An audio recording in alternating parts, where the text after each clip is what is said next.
नजमतीन, नजमतीन। हाँ। दूसरी मर्तबा मुखातिब किया है मैंने, सुन क्यों नहीं रहे मेरी बात? हाँ अच्छा, मुझे पता नहीं चला। मैं भी यही कह रही हूँ। कोई मसला है क्या? नहीं, बिल्कुल नहीं, बस जरा सा थक गया हूँ, और क्या होगा।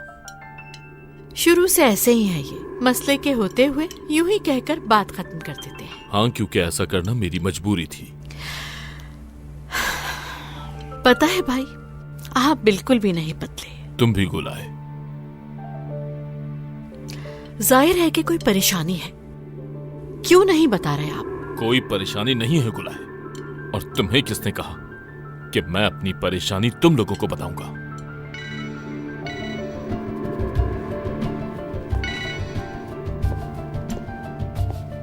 हाँ बोलो, कह रहे हो? नजमतीन साहब, मैंने सीसीटीवी कैमरा रिकॉर्डिंग चेक करवा ली है। वो 2 दिन पहले फैक्ट्री में दाखिल हुए थे, 2 लोग थे। हाँ, यानी कि इनका गैंग है। तुम जानते हो तुम्हें क्या करना है? जानता हूं।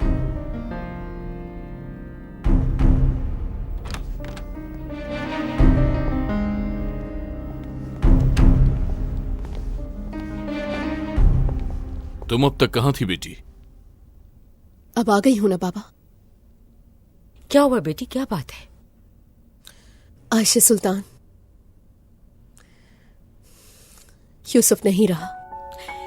क्या नहीं रहा? या अल्लाह, ये क्या हो गया? यूसुफ कौन है? क्या ये सच है अब्बा? तुम उसको कैसे जानते होते हो? वो मेरा दोस्त था। गुलनाज का क्या हाल होगा? क्या तुम उससे मिली? कैसी है वो? मैं नहीं देख पाई। आप तो सब कुछ जानती हैं, मैं अंदर नहीं जा सकी। फैजा, मुझे पता है कि तुम बहुत दुखी हो, लेकिन इस बात को त्यो के सामने क्यों डिस्कस कर रही हो तुम?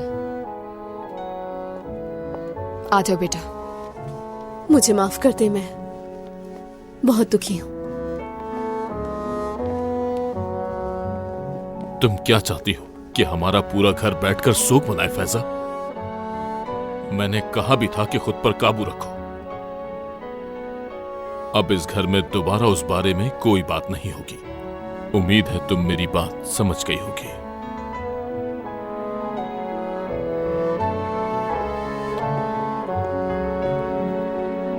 चलो बेटी, बैठो।